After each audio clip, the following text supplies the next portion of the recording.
What's going on, everybody? Eric Leninger for G. Loomis Fly Fishing.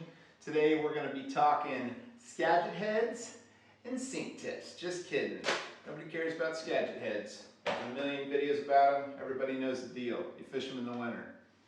We're going to cover a little bit in depth about sink tips. So I fish the T series a lot. I like it just because they're color coded. You got your T8 that's maroon, you got your T11 that's green, and you got your big dog T14 that's blue.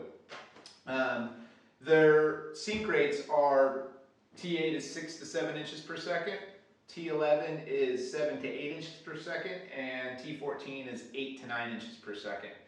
So rather than, for years I'd make my cast, I'd do my mend, and Jesus take the wheel wherever the fly ends up in the water column, and it ends up.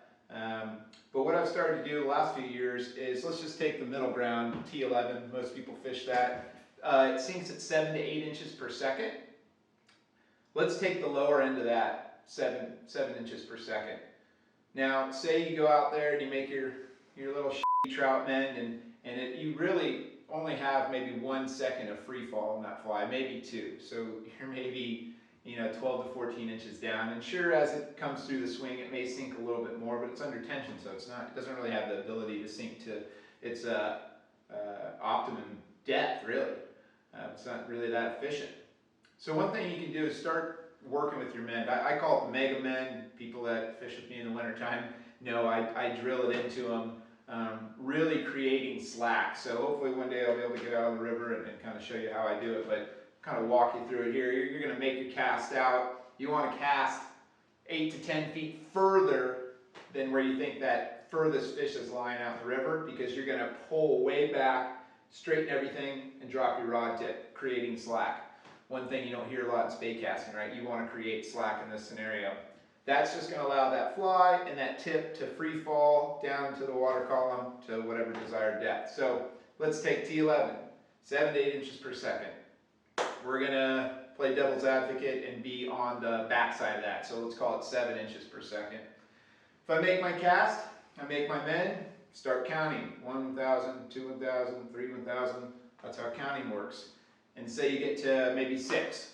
Well, you can do a little simple math. 6 times 7 is 42. Those addition skills still holding strong after all those years. And you can know that you're around 42 inches deep. Maybe almost 4 feet down there. On the opposite side of things, you can really jack a big mend, real pull back, and the longest ones I've got have been 10 seconds of free fall.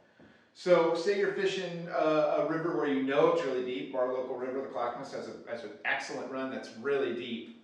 And say you can tie on T14, 8 to 9 inches per second. Let's go with the low end again, 8 inches. And you get 10 seconds of free fall. That's 80 inches. Okay, so that's over 7 feet. You're down there. You're in the zone. So rather than kind of wonder where your fly's at, or even if you've started to wonder where your fly's at or what it's doing in the swing, that's a great way to kind of figure it out. And if you keep like a little notepad on you or just make mental notes, you can start using that on a daily or weekly basis when you go out fishing. Say your local river's at 2,500 CFS. You've got your notebook, at that level you need, say, 5 seconds of free fall on a specific run, and you're going to be a foot or 2 off the bottom. And the way to figure that out is if you do a big enough mend, you're going to tick bottom eventually, especially with T11 and definitely with T14. If you tick bottom, you're down, you're on the bottom, right? So back off maybe 10 or 15% on that mend, or quarter your cast down so it engages that swing earlier. And you can really figure out how deep that run is, or where you need to position that fly, where your fly is in the zone. So say you do a huge mend, you get that 10 seconds of free fall, and you're down 80 inches. And right when it comes tight and the swing is engaged, you feel it tick bottom. You're like, okay, well, let's back off a little bit. Make your cast, make your mend, and maybe now you only do like a 6 or 7 second free fall, and you don't tap anything. You know that you're probably a foot or so right off the bottom, right where a lot of those fish want to hang in the wintertime. So you can go through your day, each run you stop at, if you do you make your cast, make your mend, and do a simple addition, you can figure out how to get your fly a foot or 2 foot off the bottom.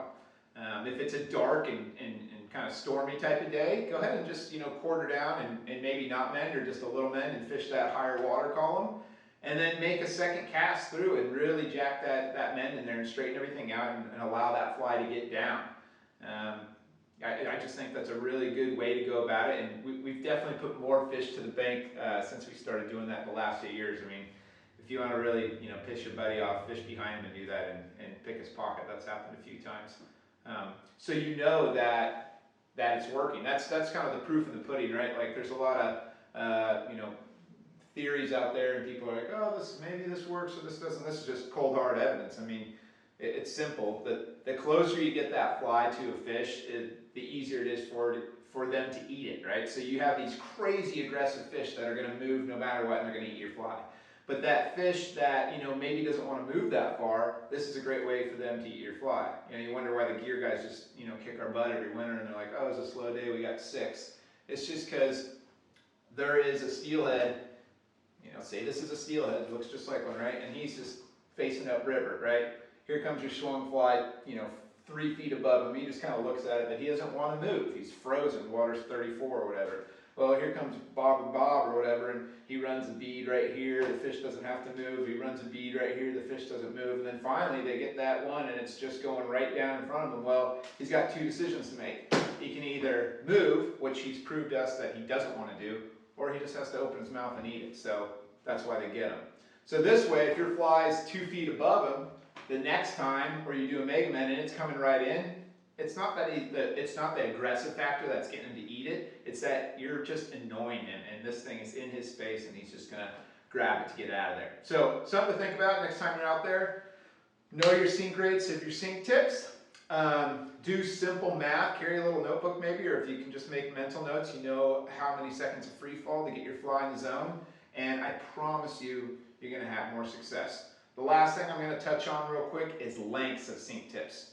Super simple, super quick. If you have a 12.5 foot rod or shorter down into the switch sizes, you really only want to fish 10 foot tips. It casts better, it sets up. It's just, I mean, I don't need to know how a chicken lays an egg. I just need to know that it happens, and that's what it is. Over 12.5 foot, you can start, getting pretty long. 12.5 foot sink tip is actually kind of the norm. You can fish 15s, you can fish 10 on longer rods. It just sets up and casts and fishes better when you have the appropriate one. So something like a 13 foot 3-inch 7-weight, the Center X Plus, sweet little winter rod, I'm going to fish 12.5 or 15 foot tips. The same rod but in the switch version, an 11 foot 8-weight, which this thing's a badass coast rod, I'm going to fish probably 10 foot of T14 because you got to get down quick out there and you don't need a large amount of it. So yeah, those are just kind of a couple things to go over. That mega mend and count your seconds down. You're going to get that fly close to those fish, and you're going to have more success. Good luck.